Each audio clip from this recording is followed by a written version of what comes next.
નમસ્કાર સાથી મિત્રો, કેમ છો બધા વિદ્યાર્થી મિત્રો? મજામાં? દરેક વિદ્યાર્થી મિત્રોને ગુડ મોર્નિંગ, જય સ્વામિનારાયણ, જય શ્રી કૃષ્ણ. તો આપણે વસ્તીની આંતરક્રિયાઓ એના જુદા જુદા પરિબળો વિશે આપણે ચર્ચા કરીએ છીએ. લાસ્ટ આપણે પહેલું પરિબળ જોયું હતું, સહોપકારિતા, સહજીવન, એના વિશે ચર્ચા કરી. ત્યાર પછીનું બીજું એક પરિબળ છે જેનું નામ છે સ્પર્ધા. શું છે? સ્પર્ધા, જેને આપણે કોમ્પિટિશન કહેવાય. શું કહેવાય? કોમ્પિટિશન કહેવાય ઇંગ્લિશમાં. તો કોમ્પિટિશન એટલે શું? આપણે વસ્તીની આંતરક્રિયાઓ આગળના લેક્ચર્સમાં જોયું હતું. જાતિ એ અને જાતિ બી બંનેને કોઈની કોઈ રીતે નાનું મોટું શું હોય? નુકસાન હોય છે, જેને આપણે સ્પર્ધા કહેવાય. જાતિ એ પણ માઇનસ, જાતિ બી પણ માઇનસ. આ એ જાતિ છે, આ બી જાતિ છે, બંનેને નુકસાન થાય. સમજાય છે? જેને આપણે સ્પર્ધા કહેવાય. તો સ્પર્ધા વિશે આપણે ચર્ચા કરીએ વિદ્યાર્થી મિત્રો. જ્યારે ડાર્વિને પ્રકૃતિના અસ્તિત્વ માટે, તો પ્રશ્ન આપણને એવો થશે કે સાહેબ ડાર્વિન એટલે કોણ? તો કે ભાઈ ડાર્વિન છે ને, ચેપ્ટર નંબર 7 આપણે 12માનું જે આવે છે, ઉદ્વિકાસ, ઇવોલ્યુશન, આવું ટાઇટલ્સ છે, જેની અંદર ડાર્વિન છે તે પૃથ્વી ઉપર કઈ રીતે અલગ અલગ સજીવો નિર્માણ પામેલા છે, આવેલા છે, એની માટેના સિદ્ધાંત આપેલો છે. અને એ સિદ્ધાંતનું નામ છે પ્રાકૃતિક પસંદગીવાદ. આપણે હજુ એ ચેપ્ટર ચલાવવાનું બાકી છે. સમજાય છે? એટલે ડાર્વિને જુદા જુદા પૃથ્વી પર નિર્માણ પામેલા સજીવો વિશેનો એક સિદ્ધાંત આપેલો છે, પ્રાકૃતિક પસંદગીવાદ. એના કુલ 4 મુદ્દા છે, એ આપણે ભણવાના છે. પણ એમાંના 2 મુદ્દા આપણે અહીંયા ભણવાના છે. એમાં પહેલો મુદ્દો છે જીવન સંઘર્ષ અને યોગ્યતમની ચિરંજીવિતા વિશે એને કહ્યું ત્યારે તેમણે નક્કી કર્યું હતું તો કે ભાઈ 2 એને મુદ્દા ભણવાના છે. પૃથ્વી પર અલગ અલગ સજીવો અસ્તિત્વમાં આવેલા, એની માટે સિદ્ધાંત કયો આપ્યો હતો? પ્રાકૃતિક પસંદગીવાદ સિદ્ધાંત ડાર્વિન દ્વારા આપવામાં આવ્યો હતો. એમાં કુલ 4 મુદ્દા છે, એમાંના 2 મુદ્દા આપણે ભણવાના છે. પહેલો મુદ્દો જે છે તે આપણે જીવન સંઘર્ષ, અંડરલાઈન કરી નાખજો તમારી બુક્સમાં. અને બીજો છે યોગ્યતમની ચિરંજીવિતા. તો જીવન સંઘર્ષ એટલે શું, એનો મતલબ તમને સમજાવું. કે દુનિયાનો કોઈ પણ સજીવ જીવન જીવવા માટે એકબીજા વચ્ચે સંઘર્ષ કરે છે. તો કેવો પ્રકારનો સંઘર્ષ? ખોરાક મેળવવો હોય, રહેઠાણ મેળવવો હોય, પ્રજનન કરવું હોય, આશ્રય ગોતતા હોય, આવો દરેક સજીવ એકબીજા વચ્ચે શું કરે છે? જીવન સંઘર્ષ કરે છે. અને જીવન સંઘર્ષ કરી અને પછી યોગ્યતમ ચિરંજીવિતા. યોગ્યતમ ચિરંજીવિતા એટલે શું થશે? તો કે ભાઈ એ સજીવ છે સરસ રીતે સંઘર્ષ કરી અને દરેક વસ્તુ પ્રાપ્ત કરી, સંસાધનો, કુદરતી સંસાધનો પ્રાપ્ત કરી સરસ રીતે છે જીવી શકે છે. આવું ડાર્વિને કીધેલું હતું. ખ્યાલ આવ્યો? આનો મતલબ આવો થાય કે કાર્બનિક ઉદ્વિકાસમાં આંતરજાતીય હરીફાઈ એક શક્તિશાળી બળ છે. કાર્બનિક ઉદ્વિકાસમાં આંતરજાતીય હરીફાઈ એક શક્તિશાળી બળ છે. તો કે કાર્બનિક ઉદ્વિકાસ એટલે શું? એ પણ આપણે 7મા ચેપ્ટરમાં આવે છે. તો સૌ પ્રથમ સજીવ કેવી રીતે બન્યા એની માટેનો ઉદ્વિકાસ એટલે કાર્બનિક ઉદ્વિકાસ. તો સૌ પ્રથમ પહેલાં અકાર્બનિક ઘટકો છે જોડાય અને સરળ કાર્બનિક બન્યા પદાર્થો. અને સરળ કાર્બનિક પદાર્થમાંથી સૌ પ્રથમ અકાર્બનિક ઘટકો જોડાણા. આ અકાર્બનિક ઘટકોમાંથી યાદ રાખજો સરળ કાર્બનિક પદાર્થો બન્યા. અને એ સરળ કાર્બનિક પદાર્થોમાંથી વિદ્યાર્થી મિત્રો એમાંથી જટિલ કાર્બનિક પદાર્થ બન્યા. કેવા બન્યા? જટિલ કાર્બનિક પદાર્થ છે એ નિર્માણ પામ્યા. એ જટિલ કાર્બનિક પદાર્થ એટલે કેવા? તો કે જેની અંદર પ્રોટીન હોય, પોલિસેકેરાઇડ હોય એવા જટિલ કાર્બનિક પદાર્થોનું નિર્માણ થયું. દાખલા તરીકે જટિલ કાર્બનિક પદાર્થ એટલે કેવા? તો કે ભાઈ પ્રોટીન છે, પોલિસેકેરાઇડ છે, આવા જુદા જુદા જટિલ કાર્બનિક ઘટકો બન્યા. કેમાંથી? અકાર્બનિક ઘટકમાંથી કાર્બનિક એટલે કે જટિલ કાર્બનિક ઘટક બન્યા. એટલે કે પ્રોટીન, પોલિસેકેરાઇડ. આ પ્રોટીન, પોલિસેકેરાઇડ જેવા જટિલ કાર્બનિક ઘટકોમાંથી જુદા જુદા આપણા સજીવો છે એ શું થયા? અસ્તિત્વમાં આવ્યા. આવું છે કીધેલું છે. અને આ કાર્બનિક ઉદ્વિકાસમાં આંતરજાતીય હરીફાઈ એ શક્તિશાળી શું છે? બળ છે. આંતરજાતીય હરીફાઈ એટલે કેવી હરીફાઈ? કે અલગ અલગ જાતિના સજીવો વચ્ચે થતી હરીફાઈ, જેને આંતરજાતીય હરીફાઈ કહેવાય. અંડરલાઇન કરીને લખી લેજો. આંતરજાતીય હરીફાઈ એટલે અલગ અલગ જાતિના સજીવો વચ્ચે થતી હરીફાઈ. તો કે દાખલા તરીકે તમારી ઘરની ડેલી બાર તમે કૂતરું અને ગાય હોય તો કૂતરું અને ગાય બંને છે અલગ અલગ જાતિ છે. તો એની વચ્ચે તમે રોટલી ફેંકશો તો એ બંને વચ્ચે નાની મોટી શું થશે? હરીફાઈ થશે. સમજાય છે? એટલે આને કહેવાય આંતરજાતીય હરીફાઈ. અલગ અલગ જાતિના સજીવો વચ્ચે જોવા મળતી હરીફાઈ. અને જેમાંથી જે મેળવશે ખોરાક એને જીવન સંઘર્ષ કર્યો કહેવાય. અને જેને યોગ્યતમ ચિરંજીવિતા છે તેમ કહી શકાય છે. ખ્યાલ આવ્યો? આ વાક્ય તમને અહીંથી અહીંયા સુધી તમને સમજાઈ ગયું હશે. ત્યાર પછી સામાન્યતઃ એવું માનવામાં આવે છે કે સ્પર્ધા ત્યારે જ થાય છે કે જ્યારે નજીકની સંબંધિત જાતિઓ એક સરખા સ્ત્રોત માટે હરીફાઈ કરે છે. અને જે મર્યાદિત છે પરંતુ છે સંપૂર્ણ રીતે સાચું હોતું નથી. સામાન્ય રીતે આપણે માનીએ એવું છે કે સ્પર્ધા ત્યારે જ થાય નજીકની સંબંધિત જાતિઓ છે એક સરખા સ્ત્રોત માટે હરીફાઈ કરતી. દાખલા તરીકે કોઈ પણ ખોરાક માટે એક જ જાતિ નજીકની સંબંધિત જાતિઓ હરીફાઈ કરે છે એકબીજા વચ્ચે. એ વસ્તુ મર્યાદિત છે, સંપૂર્ણ રીતે સાચું નથી. સંબંધિત ન હોય તેવી જાતિઓ પણ એક સરખા સ્ત્રોત માટે શું કરે છે? સ્પર્ધા કરે છે. સંબંધિત ન હોય તેવી જાતિઓ એકબીજાથી સંબંધિત ન હોય, બંને જાતિ અલગ અલગ હોય, આંતરજાતીય હોય, તેમ છતાં પણ એકબીજા વચ્ચે સ્પર્ધા કરે છે. તો એની માટે એક ઉદાહરણ છે. દક્ષિણ અમેરિકાના અંડરલાઇન કરી લેજો વિદ્યાર્થી મિત્રો. સંપૂર્ણ રીતે ક્વેશ્ચન થિયરિકલ છે. એની અંદર ઘણા બધા ક્વેશ્ચન્સ આપણને પૂછાય છે. એટલે અંડરલાઇન અથવા હાઇલાઇટર પેન છે આપણે ચલાવતું જવાનું છે અથવા બોક્સ કરતું જવાનું છે. રીડિંગ કરવા સમયે આ દરેક બાબતને ધ્યાનમાં લેવાની છે. આપણને નીટની અંદર કોઈની રીતે આપણને પૂછી શકે. તો આપણે જોઈએ ઉદાહરણ છે. સંબંધિત ન હોય તેવી જાતિઓ પણ એક સરખા સ્ત્રોત માટે હરીફાઈ કરે છે. જોઈએ એક દક્ષિણ અમેરિકાનું આ છીસરું તળાવ છે. એની મુલાકાત લેતા એમાં આગંતુક સુરખાબ ફ્લેમિંગો, સુરખાબને ફ્લેમિંગ કહેવાય, ફ્લેમિંગો નામનું પક્ષી આવે છે. આગંતુક સુરખાબ. આગંતુકનો મતલબ એવો લેવાનો છે અહીંયા. આગંતુક એટલે વિદ્યાર્થી મિત્રો એનું સ્થાન છે ને નિશ્ચિત ન હોય, નિવાસ સ્થાન બદલ થતું હોય. એટલે દક્ષિણ અમેરિકાનું અહીંયા જો છીસરું તળાવ છે એમાં સુરખાબ છે એ આવે છે. કોણ આવે છે? સુરખાબ. એટલે કે આગંતુક સુરખાબ એટલે કે ફ્લેમિંગો જે છે ને એ દક્ષિણ અમેરિકાના છીસરા તળાવ પાસે મુલાકાત લે છે. તો કે ભાઈ અહીંયા બધે આવી ગયા સુરખાબ. કોણ આવી ગયું? સુરખાબ. ત્યાં સ્થાનિક આવાસી માછલીઓ, તેમનો સામાન્ય ખોરાક પ્રાણી પ્લવકો. તો આ તળાવની અંદર સામાન્ય માછલીઓ જોવા મળતી હતી. કોણ જોવા મળતી હતી? સામાન્ય માછલીઓ. તો કે એ સ્થાનિક માછલી હતી. કેની અંદર? તો કે ભાઈ આ એક તળાવ છે. આ તળાવની અંદર ત્યાંની સ્થાનિક માછલીઓ હતી. અને ત્યાર પછી વિદ્યાર્થી મિત્રો આગંતુક જાતિ કઈ હતી? તો કે ભાઈ સુરખાબ હતી. સમજાય છે?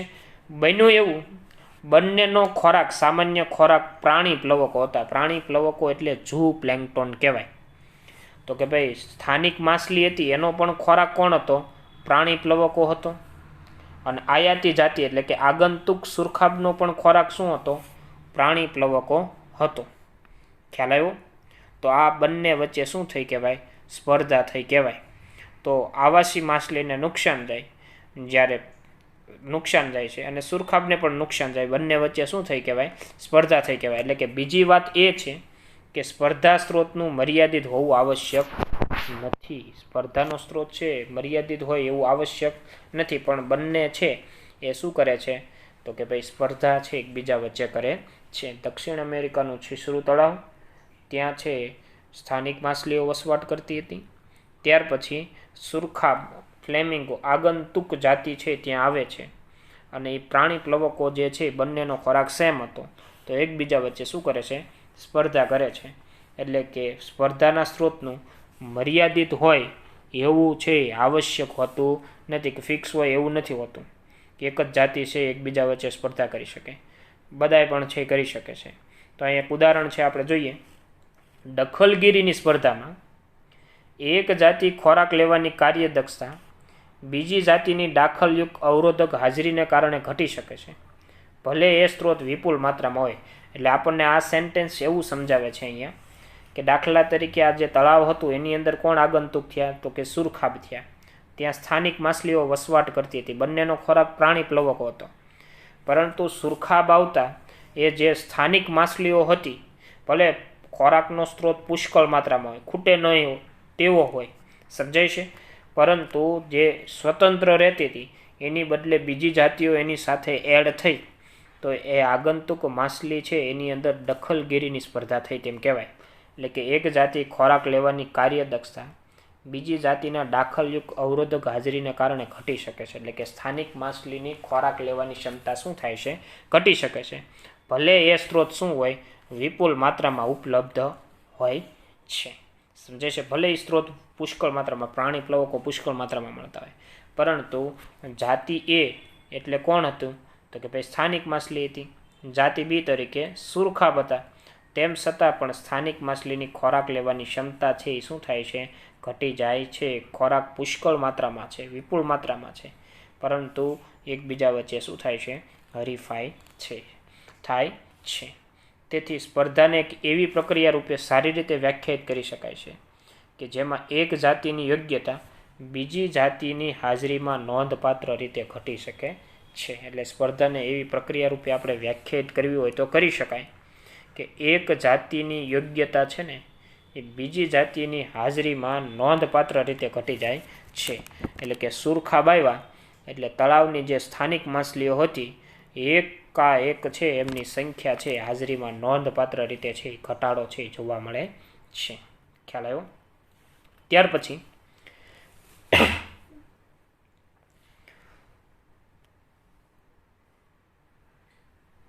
પ્રયોગશાળામાં કરવામાં આવેલ પ્રયોગોમાં તેની સરખામણીમાં સરળતાથી નિર્દેશન કરાયું છે.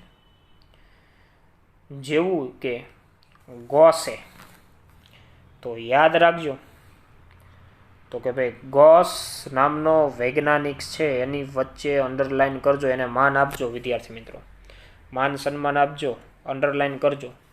એને શું કીધું? એ પણ પરિસ્થિતિવિદ છે, આપણે જેમ જ છે ઇકોલોજિસ્ટિક છે. કેવો છે? ઇકોલોજિસ્ટિક, એટલે કે પરિસ્થિતિ વિદ્યાનો શું છે? અભ્યાસ કરે છે.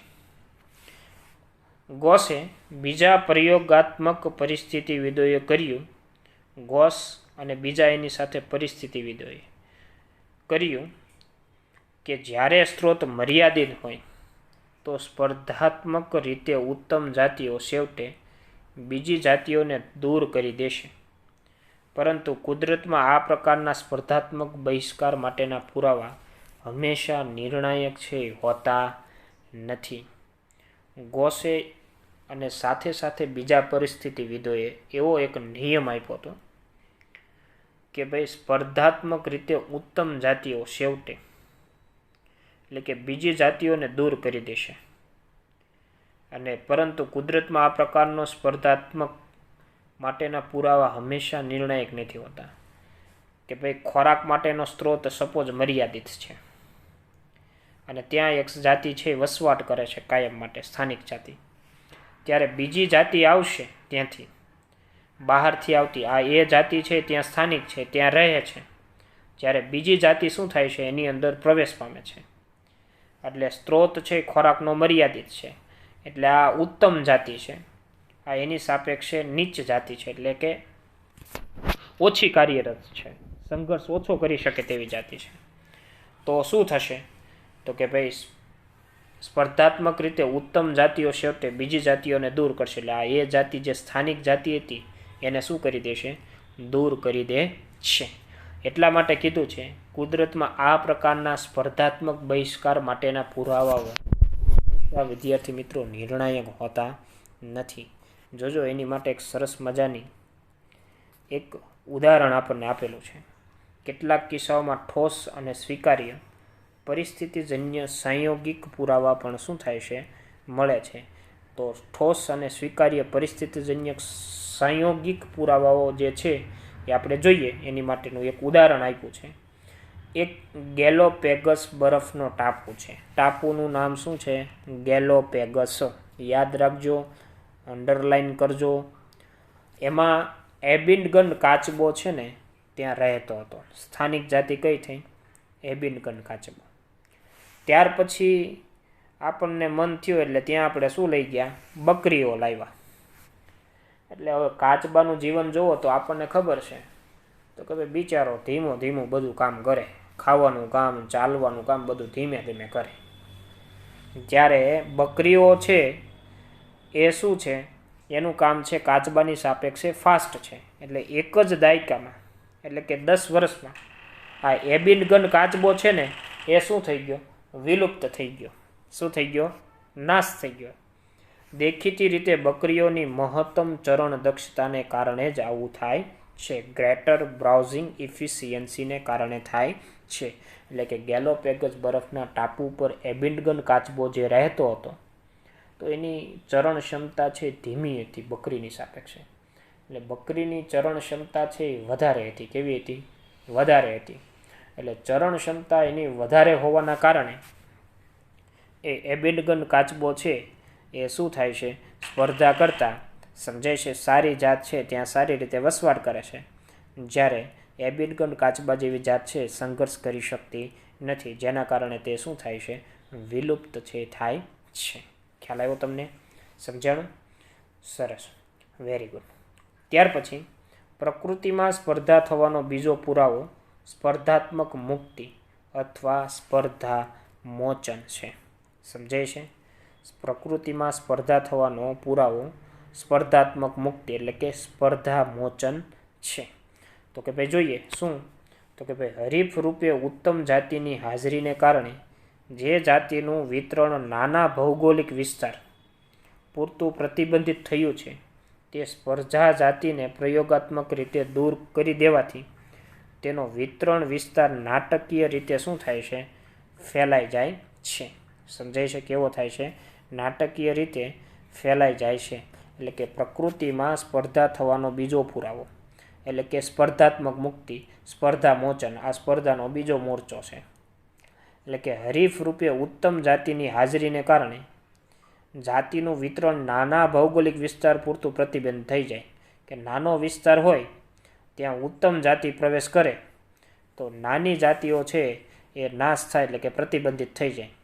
તે સ્પર્ધાત્મક પ્રયોગાત્મક રીતે દૂર કરી દેવાથી તેનો વિતરણ વિસ્તાર નાટકીય રીતે ફેલાઈ જાય છે. એટલે એનો મતલબ એવો લેવાનો છે કે ઉત્તમ જાતિને દૂર કરી દો તો એ જાતિ ઉત્તમ જાતિ સાથે ટકતી ના હતી તો તે ફેલાવા લાગે છે. સમજાય છે? એટલે કે નાની જાતિ છે ત્યાં શું થશે? ફેલાવા લાગશે. તો કે ભાઈ શું કીધું છે કે નાનો ભૌગોલિક વિસ્તાર છે ત્યાં ઉત્તમ જાતિ હોય. સમજાય છે? અને જે બીજી સ્થાનિક જાતિ પણ વસવાટ કરતી હોય છે. સમજાય છે? તો આ ઉત્તમ જાતિને છે તમે શું કરો? પ્રયોગાત્મક રીતે એને અલગ કરી દો. તમે અલગ કરી દેશો તો આ છે આનો ફેલાવો છે એ શું થાય છે? અટકી જાય છે. તો બીજી જાતિ જે સંઘર્ષ નથી કરી શકતી, ઓછા સંઘર્ષવાળી જાતિ છે એ સરસ રીતે શું થાય છે? ત્યાં ફેલાઈ શકે છે. તો એની માટે આપણે એક આગળ નવો વૈજ્ઞાનિક આવે છે. પહેલો વૈજ્ઞાનિક કોણ? તો યાદ રાખજો, ગોસે. કોણ છે? ગોસે. તો ગોસે સરસ મજાની વાત કરી હતી કે મર્યાદિત સ્ત્રોત હોય ત્યાં સ્પર્ધાત્મક રીતે ઉત્તમ જાતિ આવે તો ત્યાંની સ્થાનિક જાતિ દૂર થશે. સમજાય છે? આવા કુદરતમાં આ પ્રકારના સ્પર્ધાત્મક બહિષ્કાર માટેના પુરાવા હંમેશા નિર્ણાયક નથી હોતા. આવો નિયમ છે ગોસે આપ્યો હતો એની માટે આપણે એક ઉદાહરણ જોઈએ, ગેલોપેગસ ટાપુ ઉપર એબિનગન કાચબો અને બકરી. ત્યાર પછી કાનેલભાઈ આવ્યા. આને માન સન્માન આપજો ભાઈ, સમજાય છે, અંડરલાઇન કરજો અને સાથે સાથે હાઇલાઇટર પેન ચલાવજો એટલે ખ્યાલ આવે. કાનેલ કેવો ભાઈ છે? કાનેલ. એને ઇંગ્લિશમાં પાછું કોનેલ્સ આપ્યું છે. જો નીટવાળા છે આપણે ગમે એ રીતે ગુજરાતી ટ્રાન્સલેશન કરે તો તમને ખબર પડવી પડે. લાવણ્યમય ક્ષેત્ર પ્રયોગે દર્શાવ્યું એટલે ઇંગ્લિશમાં એને કહેવાય કોનેલ્સ ઇલેજન્ટ ફિલ્ડ એક્સપેરિમેન્ટ, એટલે કે લવણ્યમય ક્ષેત્રનો પ્રયોગ એવું મતલબ થાય. કાનેલ છે ગુજરાતીમાં છે અને ઇંગ્લિશમાં CONELLS છે એટલે એને કોનેલ્સ કહેવાય. એટલે બે રીતે આપણે યાદ રાખવાનું છે. એ લાવણ્યમય ક્ષેત્ર પ્રયોગ. લાવણ્યમય ક્ષેત્ર એટલે કેવું ક્ષેત્ર કે ભરતી ઓટવાળો પ્રદેશ. લાવણ્યમય ક્ષેત્ર એટલે ભરતી ઓટવાળો પ્રદેશ એટલે કે ખારો પ્રદેશ, સમજાય છે. એને લાવણ્યમય ક્ષેત્ર પ્રયોગ કહેવાય, લાવણ્યમય ક્ષેત્ર કહેવાય. એને દર્શાવ્યું એક સ્કોટલેન્ડના પથરાળ સમુદ્ર તટ પર મોટા અને સ્પર્ધીરૂપી ઉત્તમ બાર્નેકલ્સ એટલે બેલેન્સની આંતર જુવાળીય ક્ષેત્રમાં પ્રભાવિતા છે. કાનેલભાઈ છે ને, કાનેલભાઈ નાવાનો શોખીન હતો, સમજાય છે. એ જાય છે સ્કોટલેન્ડનો પથરાળ સમુદ્ર તટ પર. ક્યાંનો? સ્કોટલેન્ડનો. એના પથરાળ સમુદ્રના તટ ઉપર જાય છે. ત્યાં મોટા અને સ્પર્ધી રૂપે ઉત્તમ બાર્નેકલ. કોણ છે? ઉત્તમ બાર્નેકલ્સ એટલે ઝીણી ઝીણી કીડીઓ જેવી જાતો, સમજાય છે, કીડી જેવી હોય એને ઉત્તમ બાર્નેકલ્સ કહેવાય. અને બાર્નેકલ્સનું બીજું નામ આપ્યું છે બેલેનસ. શું છે? બેલેનસ. એ આંતર જુવાળીય ક્ષેત્રમાં પ્રભાવિતા છે. આંતર જુવાળીય ક્ષેત્રમાં પ્રભાવિતા એટલે લાવણ્યમય ક્ષેત્રમાં પ્રભાવિતા છે એટલે ઉત્તમ જાતિ છે. એટલે કે ભરતી ઓટવાળા વિસ્તારમાં, સમજાય છે, એ બેલેનન્સની પ્રભાવિતા છે. આ જાતિની શું છે? ત્યાં પ્રભાવિતા છે. ફરીથી કહી દઉં છું, કાનેલ છે લાવણ્યમય ક્ષેત્રની અંદર પ્રયોગ કરી દર્શાવે છે. એ સ્કોટલેન્ડના પથરાળ સમુદ્ર તટ પર મોટા અને સ્પર્ધી રૂપે ઉત્તમ બાર્નેકલ્સ એટલે બેલેનસ. બાર્નેકલ્સનું બીજું નામ આપ્યું છે બેલેનસ, યાદ રાખજો. એની નીચે પણ અંડરલાઇન કરજો. અને જે ઉત્તમ જાતિ છે એટલે આંતર જુવાળીય ક્ષેત્રમાં પ્રભાવિતા છે એટલે કે ભરતી ઓટવાળો વિસ્તાર એટલે કે લાવણ્યમય ક્ષેત્રમાં એ બેલેનસ જાતિની પ્રભાવિતા છે. તથા તેને નાના બાર્નેકલ્સ, નાના બાર્નેકલ્સનું નામ જો ચાઇનીઝ ગુજરાતી આપ્યું છે બીજું, એને પણ માન સન્માન આપજો. ચેથેમેલસ. શું છે? ચેથેમેલસ. નાના બાર્નેકલ્સનું બીજું નામ છે ચેથેમેલસ. તે ક્ષેત્રમાંથી ખસાડી દીધા. જોયું? આ ઉત્તમ બાર્નેકલ્સ જાતિ છે, જાતિ એ અને જાતિ બી. ઉત્તમ બાર્નેકલ્સ એટલે આ બેલેનસ, સોરી આને આપણે બી કહીએ, દાખલા તરીકે એ જાતિ અને બી જાતિ, સમજાય છે. એને કોઈ પણ બેયને નુકસાન થશે નાનું મોટું. તો કે ભાઈ બેલેનસ એટલે બાર્નેકલ્સ છે બી જાતિ છે અને નાના બાર્નેકલ્સ જેને ચેથેમેલસ કહેવાય એટલે એ જાતિ છે. આ એ જાતિને બી જાતિ અહીંયા પ્રવેશ કરતા આને શું છે? ખસેડી દે છે. ખસેડી દીધા. શું કરી દે છે? ખસેડી દે છે. ખ્યાલ આવ્યો તમને? સમજાણું? આવું કાનેલનો લાવણ્યમય ક્ષેત્ર પ્રયોગ હતો. એટલે કે ઉત્તમ જાતિ પ્રવેશતા ત્યાંની નાની જે ઓછી પ્રભાવિત જાતિ હોય છે એ ખસેડી નાખે છે. કારણ કે ઉત્તમ બાર્નેકલ્સ છે એ જીવન સંઘર્ષ કરી યોગ્યતમ ચિરંજીવિતા પ્રાપ્ત કરે છે. આપણે આગળ જોયું ડાર્વિનના નિયમ અનુસાર, સમજાય છે. એ ઉત્તમ બાર્નેકલ બેલેનસ છે એ આંતર જુવાળીય ક્ષેત્રમાં પ્રભાવિત છે. જ્યારે નાના બાર્નેકલ્સ ચેથેમેલસ નામ છે, ચેથેમેલસ. રોંગ હેન્ડથી તમે 3-4 વખત લખવાની પ્રેક્ટિસ કરજો એટલે મગજમાં ઘૂસી જાય. અને બીજો વૈજ્ઞાનિક કોણ આવ્યો? કાનેલભાઈ. આનું ઉદાહરણ યાદ રાખજો. ત્યાર પછી એવું કીધું છે, સામાન્ય રીતે માંસાહારીઓ કરતાં તૃણાહારીઓ અને વનસ્પતિઓમાં હરીફાઈ દ્વારા વધુ પ્રતિકારક રીતે અસરકારક જણાય છે. તો આ વાક્યનો મતલબ શું છે? તો માંસાહારીની સંખ્યા ઓછી હોય છે એટલે એની વચ્ચે સ્પર્ધા કેવી હોય છે? ઓછી હોય છે. જ્યારે માંસાહારીની સાપેક્ષે તમે તૃણાહારી પ્રાણીઓ લેશો તો એની સંખ્યા કેવી છે? વધારે છે. તો તૃણાહારી પ્રાણી વચ્ચે સ્પર્ધા કેવી હોય છે? વધારે હોય છે. જ્યારે વનસ્પતિઓ પણ હરીફાઈ દ્વારા વધુ પ્રતિકૂળ રીતે અસરકારક જણાય છે. તો કે ભાઈ વાત સાચી છે, વનસ્પતિ પણ હરીફાઈ કરે છે. તો કે ભાઈ સાહેબ કઈ રીતે? તો દાખલા તરીકે કોઈ 5 વનસ્પતિ એક સાથે ઉગેલી છે, તો ત્યાં તમે એક ડોલ ભરી અને પાણી પાવશો, તો એ પાણી છે જમીનની અંદર ઉતરશે તો એના મૂળ તંત્ર એકબીજા વચ્ચે શું કરશે? હરીફાઈ કરશે. શું કરશે? પાણી શોષણ કરવા માટેની હરીફાઈ કરશે. અથવા દરેક વનસ્પતિને નાઇટ્રોજન જેવા તત્વની ખાસ જરૂરિયાત હોય છે.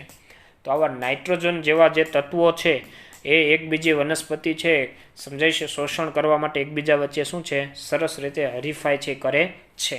તો આ પણ એક પ્રકારની શું કહેવાય? તો કે ભાઈ સ્પર્ધા છે કહેવામાં આવે છે. ત્યાર પછી ગોસનો સ્પર્ધક નિષેધ નિયમ. ગોસનો સ્પર્ધક નિષેધ નિયમ, જેને બીજું નામ તમારી બુકમાં નહીં હોય લખી નાખજો, જેને અપવર્જન સિદ્ધાંત કહેવાય. કેવો સિદ્ધાંત કહેવાય? અપવર્જન. સમજાય છે? કેવો સિદ્ધાંત કહેવાય? અપવર્જન સિદ્ધાંત છે વિદ્યાર્થી મિત્રો કહેવાય. કેવો સિદ્ધાંત કહેવાય? અપવર્જન સિદ્ધાંત. તો ગોસનો સ્પર્ધક નિષેધ નિયમ. પાછા ગોસભાઈ અહીંયા આવ્યા. આપણને આગળ ગોસભાઈએ સરસ મજાની વાત કરી હતી. ઉત્તમ જાતિ બે સ્થાનિક જાતિ સાથે પ્રવેશ પામે તો સ્થાનિક જાતિ બિચારી વિલુપ્ત થઈ જાય છે. આપણે આગળ જોયું હેબિટગઢ કાચબો અને ગેલોફેગસવાળી વાત કરી. તો અહીંયા ગોસભાઈએ પાછો એનો પોતાનો ઘરનો નિયમ ઘડ્યો. જોજો, એટલે આ ગોસભાઈએ તો આપણી અણી કાઢી નાખી. સમજાય છે? શું કાઢી નાખી? આપણી અણી કાઢી નાખી. ગોસભાઈ ભેગા થાય એટલે વારો છે એનો. પણ આપણે ભણવું પડશે. ચલો શું વાત કરે છે જોઈએ આપણે ગોસભાઈ.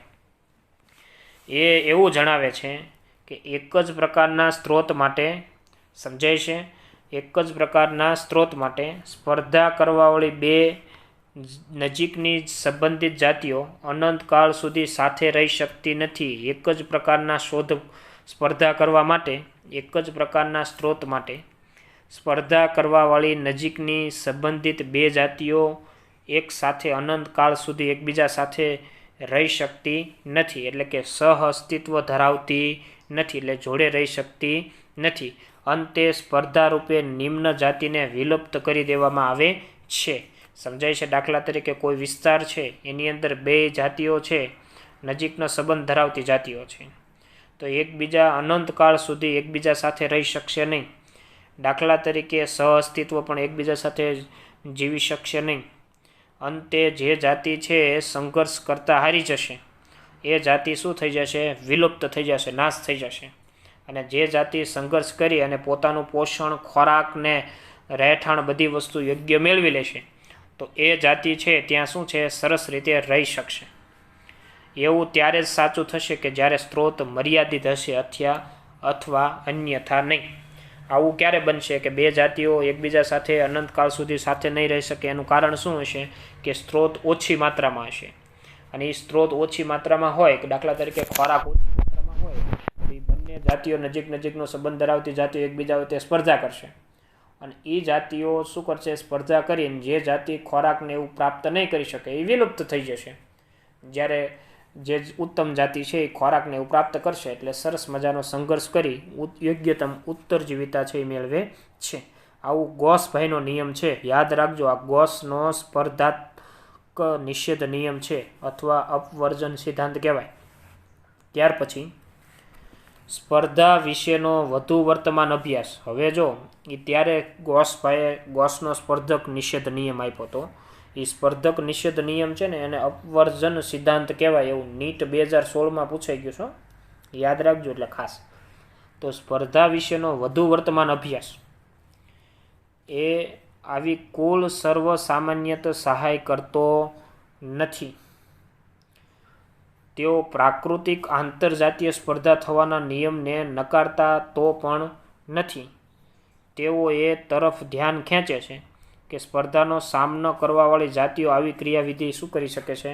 વિકસિત કરી શકે છે. એટલે આંતરજાતીય સ્પર્ધા થવાના નિયમને નકારતા પણ નથી. એટલે કે નજીકની સંબંધની જાતિઓ વચ્ચે સ્પર્ધા થાય એવું હોતું નથી.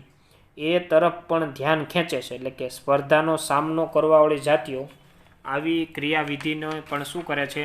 વિકસિત કરે છે, એકબીજા વચ્ચે શું કરશે? વિકસિત કરશે. એટલે કે નિષેધ સિવાય તેના સહઅસ્તિત્વને પ્રોત્સાહન આપશે, એટલે એની સાથે શું છે? રહી શકશે. આવી એક ક્રિયાવિધિ જેને સ્ત્રોત વિભાજન કહેવાય, પ્રાણીઓની અંદર સરસ મજાનું સ્ત્રોત વિભાજન કહેવાય. સમજાય છે? એટલે કે ગોસ નામના ભાઈએ એવું કીધું હતું કે નજીક જાતિ વચ્ચે સ્પર્ધા થાય છે અને નિમ્ન જાતિ લુપ્ત થાય છે, આવો એનો સરસ નિયમ આપ્યો હતો. તો સ્પર્ધા વિશે વર્તમાન વાત જોઈએ. આપણે શું કીધું છે કે ભાઈ અહીંયા વર્તમાન અભ્યાસની વાત હતી. એ શું કહે છે કે નિમ્ન જાતિ વિલુપ્ત થઈ જાય એવું નથી હોતું. નિમ્ન જાતિ છે વિલુપ્ત એટલે નાશ થઈ જાય એવું નથી હોતું, પરંતુ એ ઉત્તમ જાતિ સાથે એનું સહઅસ્તિત્વ જળવાઈ રહે છે. સમજાય છે? સારી જાતિ જે છે, ઉત્તમ જાતિ, એની સાથે શું થાય છે? એ સહઅસ્તિત્વ જોડાઈ રહે છે. એટલે સ્પર્ધાનો અહીંયા આપણને શું કીધું હતું ગોસે? તો કે ભાઈ નજીકની જાતિઓ છે અનંતકાળ સુધી જાતે નથી રહી શકતી, આવું અહીંયા આપણને કીધું હતું. સહઅસ્તિત્વ નથી ધરાવતી, એટલે કે નિમ્ન જાતિ હોય વિલુપ્ત થઈ જશે અને ઉત્તમ જાતિ છે એ સરસ રીતે છે ઉત્તરજીવિતા મેળવશે. પણ વર્તમાન અભ્યાસ એવું કહે છે કે નિમ્ન જાતિ છે અહીંયા વિલુપ્ત થઈ જતી નથી. સમજાય છે? એ શું કરશે? એની સાથે સહઅસ્તિત્વ જળવાઈ રહેશે. સારી જાતિ હશે ને એની સાથે શું છે? સહઅસ્તિત્વ જળવાઈ રહેશે. એવું થશે, સંપૂર્ણ નાશ નહીં થાય, પણ જે એની ઓછી ક્ષમતાવાળી જાતિ છે એ એની સંખ્યા ઘટી જશે, પરંતુ સંપૂર્ણ નાશ થશે નહીં. આવો મતલબ આનો વર્તમાન અભ્યાસનો છે એ લેવાનો છે. અહીંથી અહીંયા સુધીનો એવો લેવાનો છે કે સંપૂર્ણ છે એ નિમ્ન જાતિ વિલુપ્ત થઈ જાય એવું નથી, પરંતુ તે સારી ઉત્તમ જાતિ સાથે સહઅસ્તિત્વ જળવાઈ રહે છે અને સહઅસ્તિત્વ જળવાઈ અને પ્રોત્સાહન આપે છે. અને આ એક ક્રિયાવિધિ સ્ત્રોત વિભાજન દર્શાવે છે. શું દર્શાવે છે? સ્ત્રોત વિભાજન. તો સ્ત્રોત વિભાજન માટેનું એક ઉદાહરણ આપું ને એટલે તમને સરસ રીતે સમજાઈ જશે. દાખલા તરીકે આપણે ગીરનું જંગલ છે, એ ગીરના જંગલમાં સપોઝ એક જ તળાવ હોય. તો એક જ તળાવ હોય તો આપણને ખબર છે તો ગીરના જંગલની અંદર ઘણા બધા પ્રાણીઓ વસવાટ કરતા હોય. સિંહ, વાઘ, દીપડો, હરણ, ગાય, ભેંસ, ઘણા બધા પ્રાણીઓ વસવાટ કરતા હોય છે. તો એ શું કરશે? તો કે ભાઈ એ જાતિઓ છે એ શું કરશે? તો કે ભાઈ પાણી પીવા માટે બધાય પ્રાણીઓને એ જ તળાવે આવવું પડશે. તો એની અંદર એક સરસ મજાનું ચારણ કૌશલ્ય વિકસાવશે. એ ચારણ કૌશલ્ય વિકસાવશે ને એટલે શું થશે? તો કે ભાઈ વારાફરતી બધા અલગ અલગ સમયે છે પાણી પીવા માટે છે એ આવે છે. તો એકબીજા દુશ્મનથી શું કરી શકાય છે? બચી શકાય છે. એટલે આવું સ્ત્રોત વિભાજન પણ શું થાય છે? જોવા મળે છે. ઉદાહરણ માટે, જો બે જાતિઓ એક જ સ્ત્રોત માટે સ્પર્ધા કરે છે, તેઓ ખોરાક માટે અલગ અલગ સમય અથવા અલગ અલગ ચારણ કૌશલ્ય પસંદ કરીને સ્પર્ધાથી બચી શકે છે. મેં તમને ઉદાહરણ આપ્યું, તમે સમજી શકો. તળાવવાળું ઉદાહરણ આપ્યું. જંગલમાં રહેતા બધા જ પ્રાણીઓ ત્યાં આવે પાણી પીવા માટે, એક જ તળાવ છે એટલે ત્યાં જ આવવું પડે. તો એ શું કરશે? બધાનો સમયગાળો અલગ અલગ કરી નાખશે. એટલે સ્પર્ધાથી શું કરી શકાય છે? બચી શકાય છે. ત્યાર પછી ત્રીજો વૈજ્ઞાનિક આવ્યો ભાઈ. પહેલો કોણ આવ્યો? ગોસ. ત્યાર પછી કાનેલભાઈ આવ્યા. ઇંગ્લિશમાં આપણે કોનેલ્સ ઇલેજન્ટ ફિલ્ડ એક્સપેરિમેન્ટ્સનો પ્રયોગ આપ્યો હતો. પછી ગોસનો સ્પર્ધક નિષેધ નિયમ. અને આ ત્રીજો વૈજ્ઞાનિક છે મેક આર્થર. સમજાય છે? એની વચ્ચે પણ અંડરલાઈન કરજો બાળકો. મેક આર્થર આપણને એવું દર્શાવે છે, એક ઝાડ પર રહેલી ફૂદકીઓ, ફૂદકી એટલે ફૂદડા નથી લેવાના, એટલે ચકલીઓ થાય. શું થાય? ચકલીઓ. જે ગાનાર કે ટહુકનાર પક્ષીઓ છે એને વાર્બેલર્સ કહેવાય. એક ઝાડ ઉપર રહેતી ચકલીઓ સરસ મજાનું ગુંજન કરતી હોય, ગાતી હોય, સરસ મજાનું બધા એકબીજા વચ્ચે છે સમજાય છે ટહુકા છે આપણને સંભળાતા હોય છે. એટલે કે 5 નજીકની સંબંધિત જાતિઓ સ્પર્ધાથી બચવા માટે સફળ રહી. વૃક્ષ પર કીટકોનો શિકાર શોધવાની તેમની ચારણ પ્રવૃત્તિમાં વ્યવહારિક ભિન્નતાઓને કારણે સાથે રહી શકે છે. તો એક જ ઝાડ ઉપર 5 કરતાં વધુ જાતિની ચકલીઓ રહે છે, ફૂદકીઓ. આ ફૂદકીઓ જે છે ને એ સ્પર્ધાથી બચવા માટે શું હોય છે? તો કે ભાઈ એનો શિકાર શોધવાની એટલે કે ચારણ કૌશલ્ય જે હોય છે ને એનો સમયગાળો અલગ અલગ હોય છે. અથવા એની ભિન્નતા છે એ અલગ અલગ હોય છે, જેના કારણે તે સરળતાથી શું થાય છે, એકબીજા સાથે રહી શકે છે. ખ્યાલ આવ્યો વિદ્યાર્થી મિત્રો? તો આપણે સૌ પ્રથમ પહેલું શું યાદ રાખવાનું? ગોસ. તો ગોસે સરસ મજાની વાત કરી હતી ઉદાહરણ દ્વારા, એબિનગન, કાચબોન, ગેલોપેગસ ટાપુ. ત્યાર પછી કાનેલભાઈ આવ્યા, પછી ગોસનો સ્પર્ધક નિષેધ નિયમ આવ્યો, અને ત્યાર પછી કોણ આવ્યો વૈજ્ઞાનિક? તો કે ભાઈ મેક આર્થર. તો એને બધી સરસ મજાની આપણને સ્પર્ધા વિશે ચર્ચા કરી. તો સંપૂર્ણ રીતે થિયરિકલ ક્વેશ્ચન છે, તો લીટીએ લીટી વિદ્યાર્થી મિત્રો યાદ રાખવાની છે. ન સમજાય તો હજુ મને વોટ્સએપ દ્વારા અથવા ટેલિફોનિક દ્વારા તમારે કોલ કરીને પૂછી લેવું વિદ્યાર્થી મિત્રો. સમજાય છે?